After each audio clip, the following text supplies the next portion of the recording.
Meu amigo, a guerra lá fora é suja. O tempo nas eleições, ele corre muito rápido. Não compartilhe aquilo que você tem dúvida. Em plena campanha eleitoral, as redes sociais viraram um festival de mentiras.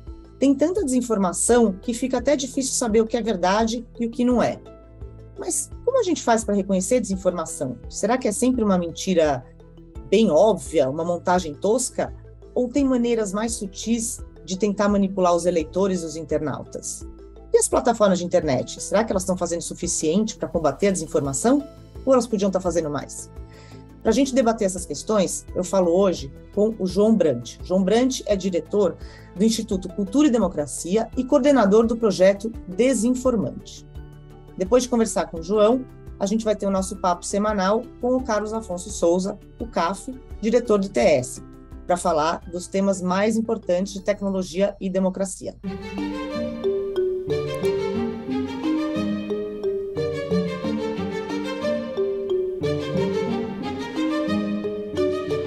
Bem-vindo, João. Obrigada pelo teu tempo. Queria começar fazendo uma pergunta bem básica, mas acho que é uma dúvida de todos nós.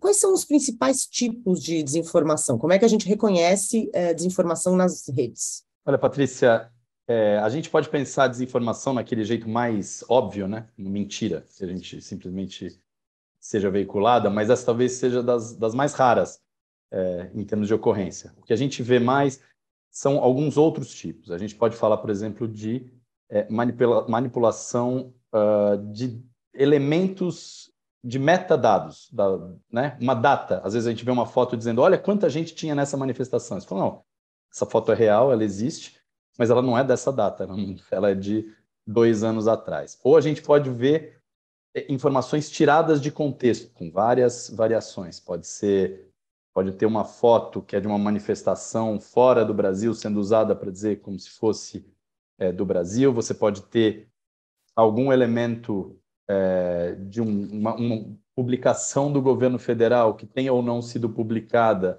para um determinado público, sendo interpretada como para outro público ou como efetivamente publicada, né? Qualquer semelhança com a realidade não é mera coincidência. Eu acho que a gente pode pensar também na manipulação mais grosseira, aquilo que a gente chama de deepfakes. Mais do que os tipos, talvez o desafio seja a gente entender o seguinte, né? Quais são as que têm mais chance de pegar? Né? Onde que elas funcionam como estratégia? Acho que nós precisamos pensar na desinformação, nesse caso, com 2 objetivos principais. Primeiro, em geral, é ativar sua base política. Né? Quem promove a desinformação está pensando em algo que tenha muito potencial de ativação de um público que é relevante para ele. E aí, quanto mais isso ativar determinados medos ou aquilo que a gente pode chamar de um certo efeitos negativos, né? Às vezes o ressentimento ou alguma questão assim, mais potência tem para ir para frente. Então, vamos olhar um exemplo mais claro. Parte das questões morais que passaram a ser fruto de desinformação, elas têm a ver com ativar um medo das pessoas perderem aquilo que elas têm de mais precioso, que parece que está só na governabilidade delas, que é a sua família. Né? No momento em que eu tenho um conteúdo que me provoca, no sentido de olha, isso aqui vai mexer com a maneira como eu vejo e eu organizo a minha família, é de fato para dar pânico. Né? E esse pânico tem um enorme potencial, tanto em fazer essa informação correr mais rápido, ou seja, aquela pessoa não só de certa maneira, ser tocada por aquilo, como fazer aquilo andar para frente. Porque são os 2 indicadores-chave de sucesso da desinformação. Conseguir algum impacto e ser disseminado. E como a gente faz, então, para a gente não entrar nessa jogada, para a gente não ajudar a disseminar a desinformação? Quais são umas dicas básicas, assim, para a gente não virar operador aí dessa máquina desinformativa? Bom, tinha uma dica que a gente costumava dar antes, né, que era sempre desconfie. Ela continua importante, mas o desconfio, às vezes, ele é tomado de maneira tão absoluta que as pessoas já não acreditam em mais nada, nem no que é verdade. Então, como é que a gente faz para, mais do que desconfiar, a gente precisa conseguir separar o que é verdade ou não? Acho que a primeira coisa é checar as informações mais básicas. Realmente, assim, esta fonte é confiável? A gente muitas vezes recebe coisa que a gente não sabe de onde veio de alguém, mas esse alguém pegou da onde? Né? Então, fonte original, aquilo está vindo de um veículo de jornalismo profissional de verdade, ou está vindo de um veículo jornalístico que a gente nem sabe, cujo nome é estranho, e a gente sabe que, na verdade, está fazendo um papel de veículo político.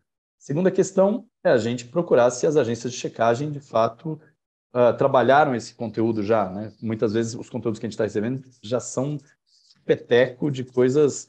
É tipo figurinha de 2022, que na verdade você vai ver, você fala, esse jogador estava em 18, em 14, em 10.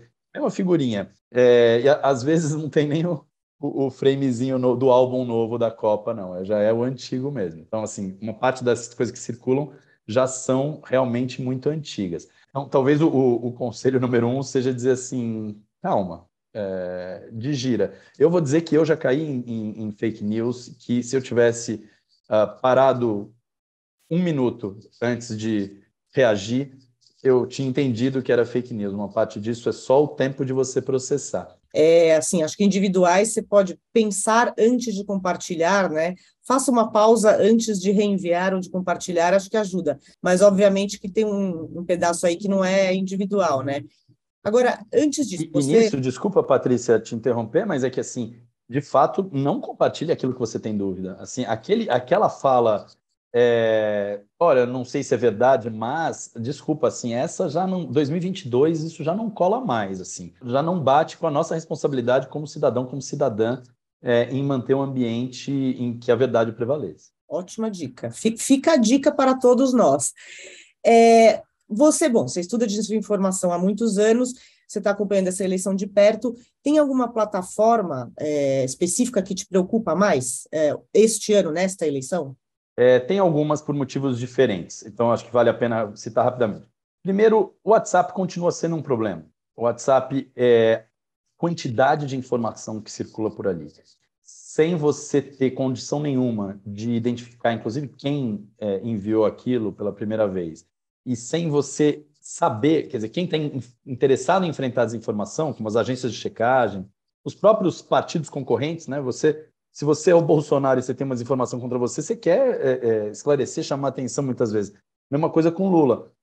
No caso, eu acho que o WhatsApp, o fato dele ser um debate público enterrado, faz com que esse problema seja muito gigantesco, mas como ele não é visível, a gente fica ali lidando com ele meio como se ele não existisse, às vezes, mas ele existe e é relevante. Acho que a segunda é o Telegram. Aí o Telegram tem a ver com um outro problema, o problema de que eles fizeram um discurso super, dando a expressão fanfarrão, dizendo nós vamos chegar e vamos resolver e vamos cumprir, etc. E isso não está nem na proibição de desinformação, né, e a preocupação com esses temas, por exemplo, de integridade eleitoral, não está nem nos termos de uso deles. Então, qualquer coisa que eles eventualmente fizerem, a gente sabe que não estão fazendo, isso não tem respaldo nem nos próprios termos de uso. Por sua vez, a Meta, né, a empresa que reúne Facebook e Instagram, nas suas redes abertas, não tem uma política de proteção da integridade eleitoral que dê conta, por exemplo, de tratar como desinformação alegações falsas de fraude nas urnas. Isso o Twitter tem, isso o YouTube tem, e isso a Meta não tem. Então, isso, no caso, é uma das questões, eu acho que bastante graves ali. Mas o que me preocupa no geral, e isso vale para quase todas, talvez menos para o Twitter, é que todas elas são muito abertas para que você possa usar aquela plataforma para o que a gente pode chamar de sublevação contra a ordem democrática brasileira. Ou seja, se eu quero fazer uma agitação de questionamento contra o resultado eleitoral, desde que eu não incite a violência, eu posso usar as plataformas para isso. Alguém pode dizer, claro, mas isso nos parece que seja razoável, que a população tenha condição de contestar determinadas questões, de levantar dúvidas. Levantar dúvidas não tem problema algum, e acho que levantar questionamentos, vários questionamentos são legítimos. A questão é quando isso se torna um chamado a uma desobediência ao resultado eleitoral e a uma incitação, na verdade, a uma movimentação pública nessa direção, parte da violência ela só não vai estar dita, porque ela está pressuposta. Então, eu acho que é um elemento muito grave que as plataformas hoje não estejam preparadas para isso, dado que não é só que há esse risco no Brasil, que já aconteceu isso recentemente nas eleições americanas. Então, digamos assim, esse aprendizado deveria ter ficado. Era justamente isso que eu ia perguntar. Inclusive, você falou, a Meta, eles têm, Facebook pelo menos, tem uma política em relação a figuras públicas, né? fazendo, e agitação civil, mas, de fato, se você fizer uma coisa um pouco mais sutil, né, que não seja um chamado óbvio e aberto à violência, isso talvez fique numa zona cinzenta, né, de incitação. Eu acho isso bastante perigoso e, de fato, a proteção especial que o Facebook coloca em relação a figuras públicas, a políticos, né, como eles chamam políticos os que são candidatos, os que são assessores de políticos, não é só o político com mandato. Ele cria, na verdade, uma licença para mentir muito delicada, delicada para dizer o mínimo. Na verdade, se você pegar, por exemplo, a CPI da pandemia, mostrou, naquele capítulo sobre desinformação, tem lá 200 páginas para quem tiver curiosidade, mostrou que agentes políticos são sempre, e naquele caso especialmente, um agente de distribuição de desinformação muito chave. No momento em que você dá uma licença para eles de que você não vai avaliar desinformação no discurso de agentes políticos, você está dizendo, bom, os principais difusores de desinformação não vão ser avaliados. Só para a gente explicar, né, para que o Facebook, eles não fazem, normalmente eles usam agências de checagem, e se tem um conteúdo que é considerado desinformação, eles reduzem o alcance. Só que eles não checam declarações dessas figuras públicas e políticos, né, especial. Porque eles dizem que é necessário para o debate público, as pessoas têm que ouvir todos os lados, etc., para formar a sua opinião. Mas então é isso que o João está falando, é meio uma licença para mentir, né? Eu acho até que tem argumentos legítimos importantes nisso. Ele fala, bom, são figuras públicas eleitas, é o público que elegeu, e elas precisam ter condição de conhecer sua posição, e dizem que o discurso dessas pessoas já são os mais checados né? Escrutinados, Isso, né? escrutinados. Isso é verdade para os grandes, e mesmo assim, os grandes com esse poder de fala que têm, no momento que eles resolvem ligar a máquina da mentira, isso é muito delicado. Então, que o Facebook, tudo bem, não se torne o juiz, o árbitro da verdade em todos os países do mundo, isso é importante.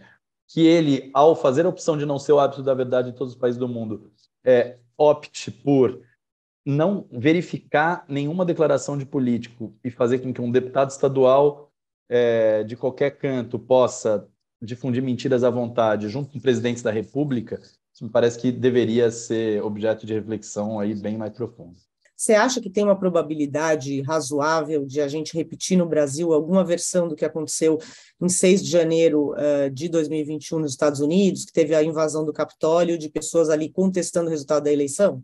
Olha, Patrícia, eu acho que sim. Acho que há chances relevantes disso acontecer. Até porque eu acho que isso não estou falando com nenhuma leitura de teoria da conspiração, não. Acho que isso está dito os atores. Há chances de Bolsonaro ser derrotado nas eleições, e ele disse que não aceita o resultado das eleições, a não ser que sejam eleições que ele considere limpas, e ele já disse que as eleições da maneira como está, ele não vai considerar. Ou seja, juntando A com B com C, dá para ver que o risco existe, e o problema é que, de certa maneira, o caso do Capitólio talvez seja um caso que chocou o mundo inteiro, que é inédito naquela dimensão, naquele perfil na história americana, mas ele é um caso que termina bem, certo? Ele termina sem que isso afete efetivamente o resultado da vontade da população. Eu acho que o meu maior temor é que a gente tenha uma situação no Brasil cuja entropia, vamos chamar assim, né, cuja capacidade de desorganização que ela vai gerar, de revoltas civis, de paramilitares, etc., isso afete a própria vontade popular, além de ter um risco de violência incrível. E o que a gente deveria estar fazendo, a gente, as plataformas, o governo, para evitar isso? Quais são as regras que estão do debate público, que estão postas nesse momento, e que têm condições de reduzir danos, né, caso haja a intenção de determinados grupos políticos em atuar nessa direção. Então, algumas delas dependem das plataformas, acho que depende da capacidade delas entenderem se elas querem ou não ser uma plataforma que vai oferecer a um conjunto de perdedores um espaço de revolta e promoção da desqualificação do objeto ou do resultado da eleição. Se elas acharem que faz parte da democracia isso, as consequências são imprevisíveis. Se elas acharem que elas têm uma responsabilidade maior, elas precisam fazer ajustes nas suas políticas ou adotar o que eles chamam de políticas de protocolos de crise, prevejam essa situação e que tenham condição, de fato, de proteger a democracia, porque há valores muito importantes em jogo. É claro, você está falando da liberdade de expressão e da liberdade, inclusive, de questionar determinados resultados se houver indícios relevantes para isso, mas você não pode dar espaço e transformar essa liberdade de expressão numa liberdade a você atacar a confiança da população na democracia de uma forma completamente leviana. E as plataformas, no início do ano, elas assumiram, né, uma série de compromissos com o Tribunal Superior Eleitoral do que elas iam fazer para enfrentar aí o período eleitoral, o problema da desinformação. Você acha que esses, que foram uns memorandos de entendimento que elas assinaram, você acha que esses comprometimentos, esses compromissos eram suficientes para, de repente, você ter isso que você está falando, um plano de contingência, uma coisa desse tipo? Patrícia, acho que nunca foram suficientes esses compromissos. Eles são... eu convido quem não conhece a entrar, são todos públicos, eles estão no site do TSE, se buscar no Google você acha, e acho que o que fica claro ali é que elas comprometeram com o mínimo. Então, o que eu estou chamando de mínimos? Por exemplo, olha, eu vou oferecer uns quadrinhos trazendo informações oficiais do TSE, eu vou criar um canal de comunicação direto com o TSE, eu vou criar determinados mecanismos específicos para você promover informação confiável, né? Ótimo, super importante. Isso resolve o problema da desinformação? Não. Meu amigo, a guerra lá fora é suja. Então, se você tem uma plataforma que é usada para uma guerra suja, você precisa estar preparado para combater essa guerra, ou para, no mínimo, entender que tem uma guerra que está sendo jogada na sua plataforma.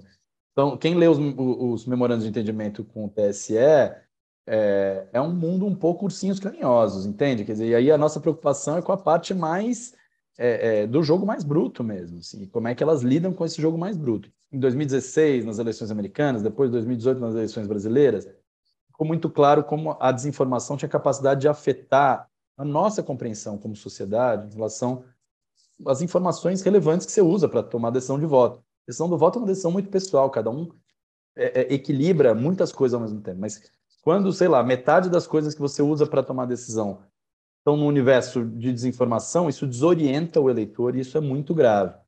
Mas o que se colocou de camada adicional para 2022 foi um ataque mais severo, mais constante, mais presente em relação ao próprio sistema eleitoral. João, o que você acha que as plataformas deveriam ter feito e será que ainda dá tempo para fazer? Acho que dá tempo. Acho que a principal questão que as plataformas deveriam ter feito e que não fizeram é, de fato, se preparar para não serem um trampolim de pessoas de maus perdedores. Acho que esse elemento deveria, e dá tempo de fazer, dá tempo das plataformas, porque às vezes é uma questão de ajuste pequeno numa política, às vezes é uma questão de trabalhar uma política de protocolo de crise, não é algo que precise de discutir com os acionistas, entende? Acho que a segunda coisa era permitir que a gente enxergue cada vez melhor o que está acontecendo. Para isso, as bibliotecas de anúncios políticos, o relatório de anúncios políticos, tanto Facebook, Instagram, como o Google são muito importantes, porque são eles que permitem enxergar a eleição como um todo. E acho que, nos dois casos, daria para eles terem atuado muito melhor. Bom, super te agradeço, aprendemos muito aqui nessa conversa e espero aí que a gente chegue na reta final das eleições um pouco mais preparados para combater esse mar de desinformação. Pois é, Patrícia, eu diria, quero compartilhar da sua esperança otimista e torcendo para que a gente possa ter uma eleição mais pautada pela verdade e pelos os valores que são diversos mesmo numa sociedade, né, e que bom que são, do que numa manipulação de opinião, que aí é onde a coisa é muito degradante para a democracia. Obrigado pela oportunidade também. Obrigada. As mentiras existem desde os primórdios da civilização. Há registro de fake news do século XIII a.C., quando o faraó Ramsés o Grande começou a espalhar que tinha vencido a batalha contra os hititas e mandou fazerem pinturas de uma vitória cachapante nos templos. Vitória que nunca aconteceu. Mas se a mentira sempre existiu, por que as pessoas estão tão preocupadas com as fake news? E qual é a diferença entre mentira ou fake news? Para a gente conseguir entender um pouquinho melhor, a gente vai conversar hoje com o Carlos Afonso Souza, o CAF, que é diretor do Instituto Tecnologia e Sociedade e está aqui com a gente toda semana. Bem-vindo, CAF. O que exatamente são as fake news e por que os pesquisadores não gostam dessa expressão, desse termo fake news? Obrigado, Patrícia. É um prazer estar por aqui e conversar um pouquinho sobre esse fenômeno da desinformação e o conceito de notícia falsa. E a grande preocupação aqui é entender que grande parte das vezes a desinformação ela chega na tela do celular, ela chega às pessoas não necessariamente querendo se passar por um conteúdo jornalístico. Nem sempre a desinformação vem disfarçada de notícia. E por isso mesmo, o conceito de desinformação é maior do que o conceito de fake news ou de notícia falsa. Então, vale a pena a gente sempre lembrar que a desinformação pode vir como um meme, como um boato, como um vazamento, nem sempre como uma pretensa matéria de um veículo jornalístico, nem sempre como notícia. Mas o elemento de falsidade da desinformação também precisa ser olhado com mais cuidado, porque às vezes o conteúdo desinformativo ele não é inteiramente falso. Ao contrário, ele pode utilizar um fato que aconteceu e o elemento de falsidade existe na interpretação que se tira desse fato, da maneira pela qual esse fato é, de uma forma irrazoada, conectado com outros elementos para reforçar certas narrativas. Então, por isso que o conceito de fake news, de notícia falsa, é tão debatido e, de certa maneira, repudiado pelos especialistas, porque ele parece ser um conceito inexato, porque nem sempre a desinformação vem disfarçada de notícia e nem sempre o conceito de falsidade ele é integral. A gente pode ter situações que são deturpações de fatos que efetivamente aconteceram. Então, por isso que é melhor a gente falar em desinformação do que falar em notícia falsa ou em fake news. E para completar, algumas figuras políticas sequestraram, né, o termo fake news. Por exemplo, o ex-presidente Donald Trump chamava de fake news tudo que fosse notícia contra ele. Então, ainda tem esse problema. Mas agora que a gente já entendeu que, então, é desinformação, quais são os principais tipos de desinformação? Você falou que não é só notícia, que tem outras maneiras aí de chegar para a gente essa desinformação. Sim, Patrícia, isso é interessante a gente comentar, porque existe nos estudiosos internacionais e nacionais diversas tentativas de criar uma verdadeira tipologia da desinformação, ou seja, as diferentes maneiras pelas quais a desinformação acontece. E aqui, acho que olhando muito o trabalho da organização First Draft, que se tornou bastante conhecida por atuar na propositura de alguns elementos de tipos de desinformação, a gente pode falar de várias formas. A desinformação que vem carregada dentro de um conteúdo humorístico, que é um dos tipos mais difíceis, a gente pode falar um pouquinho mais disso adiante. A desinformação que vem como um conteúdo enganoso, que utiliza automação, perfis falsos, para gerar a impressão de autenticidade. Inclusive, vale dizer, nessa campanha eleitoral, a gente está tendo uma discussão muito interessante sobre esse tipo de engajamento automatizado, que se parece algo que é espontâneo, mas, na verdade, não é, na campanha do candidato ao governo de São Paulo, Rodrigo Garcia, que questiona ao Instagram um aumento de seguidores que teve de um dia para o outro.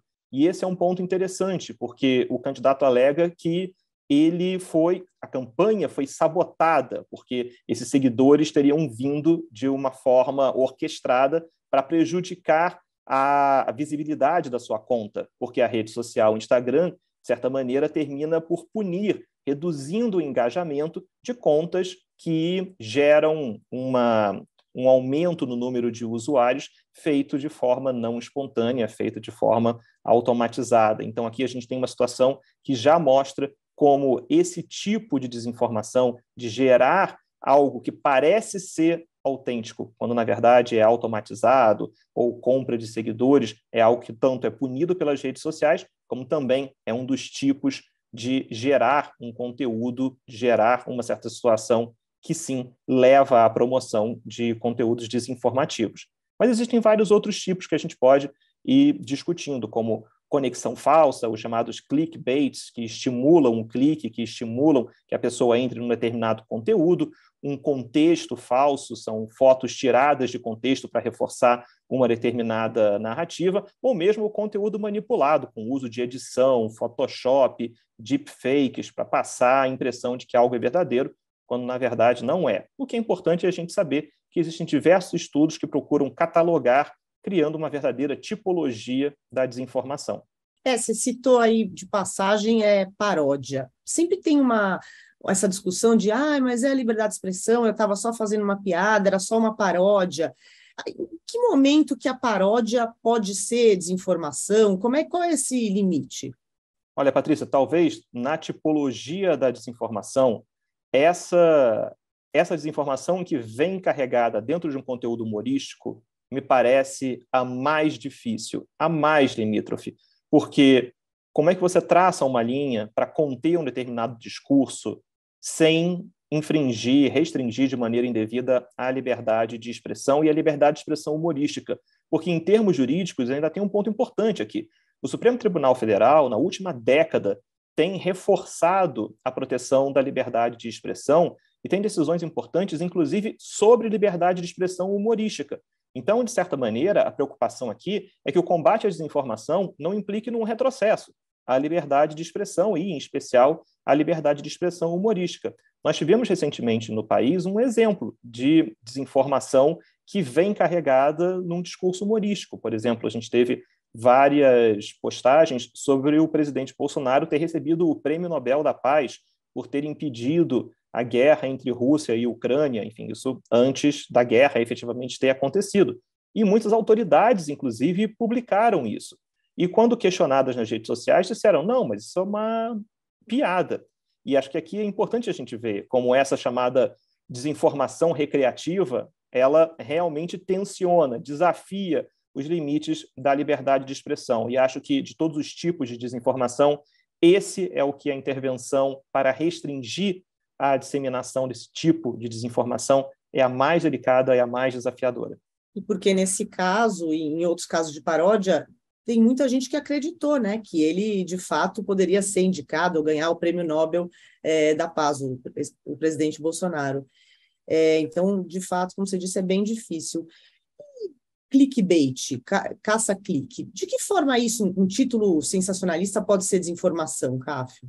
Pode ser na medida em que a desinformação ela precisa ser monetizada. E acho que aqui o clickbait serve como uma forma de incentivar que você clique naquele determinado conteúdo, gere visualização, gere tráfego, e tudo isso na internet é monetizado. Acho que é importante a gente entender como a técnica do clickbait, ou seja, da isca do clique, aqueles elementos que fazem você clicar num determinado link para acessar aquele conteúdo, isso faz parte da engenharia de promoção e de monetização de conteúdos na rede, não apenas para a desinformação, mas a desinformação pega carona nisso.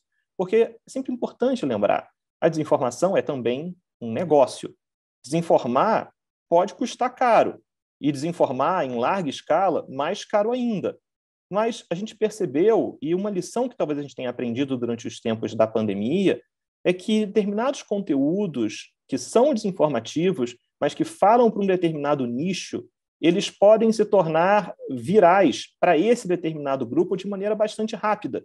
E isso faz com que, por exemplo, um vídeo possa ser monetizado de uma maneira que já começa a ser expressiva. Então, não apenas aqui é importante a gente perceber como o clickbait é uma ferramenta de monetização e de monetização também de desinformação, mas entender que no contexto eleitoral, em que as informações, em que as notícias, elas acontecem quase que diariamente, mudando o cenário, procurando apontar para um momento de decisão que é crucial para o país, é nesse momento em que o clickbait acaba se tornando muito favorecido, porque as pessoas já estão vivendo um sentimento de urgência praticamente cotidiano. Então, se elas são confrontadas com uma manchete que parece mostrar que o jogo mudou da noite para o dia, uma informação bombástica aconteceu, as pessoas vão acabar clicando nesse tipo de informação e, em última instância, monetizando conteúdo desinformativo. Ou seja, além de gerar monetização, dar dinheiro, ainda beneficia aí certos atores.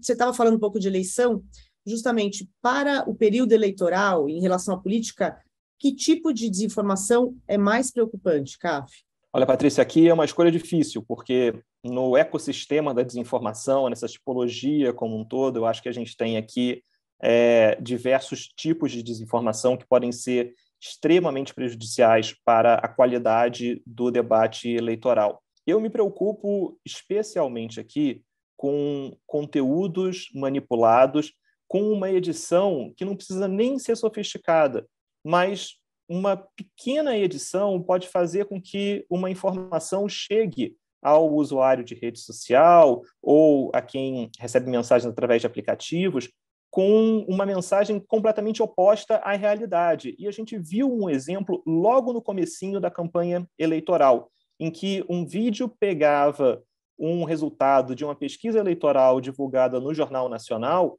e apenas se invertia os resultados do candidato Bolsonaro e do candidato Lula, fazendo parecer que, no final das contas, o resultado da pesquisa era justamente o inverso daquele resultado verdadeiro, ou seja, colocando o candidato Bolsonaro na frente do candidato Lula, quando o resultado da pesquisa era candidato Lula na frente do candidato Bolsonaro, só invertendo os nomes.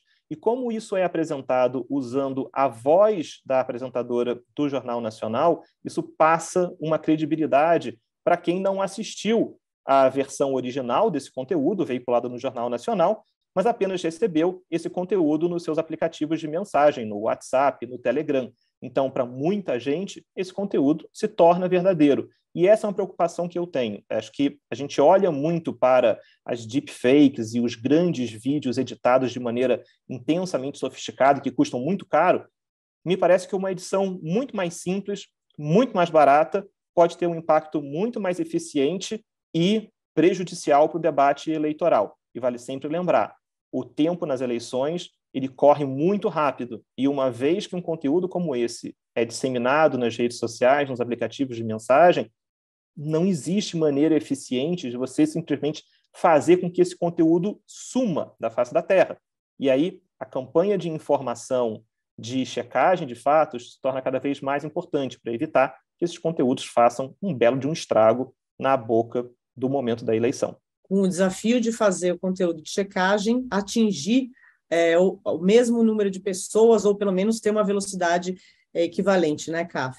Sim, e esse é um grande desafio, porque a gente sempre diz que a desinformação consegue chegar a um grande número de pessoas, mas o desmentido, a checagem, enfrenta desafios. E por isso mesmo é sempre importante lembrar que você encaminhar as fontes de checagem de fatos dos pools de imprensa, das empresas que realizam, das associações que realizam as checagens de fato, quase como que uma missão cívica. Nesse momento de eleição, a gente muitas vezes não quer comprar briga, não quer se indispor, mas se você está num grupo e ali foi postada uma mensagem que leva adiante um conteúdo desinformativo, é nossa missão pegar o link da checagem de fatos e colocar no grupo, dizendo, olha, esse conteúdo ele não é verdadeiro, está aqui a checagem de fatos mostrando que esse vídeo foi editado, que essa informação não procede. Então, acho que esse é um momento em que esse tipo de comportamento é exigido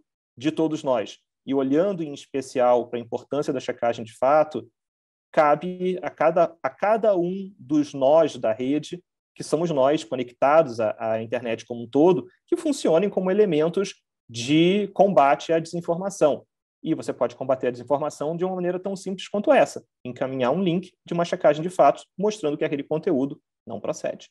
Fica a dica, nossa missão cívica, compartilhar informação de qualidade e checagem. Muito obrigada, CAF, até semana que vem. Obrigado, Patrícia, até a próxima.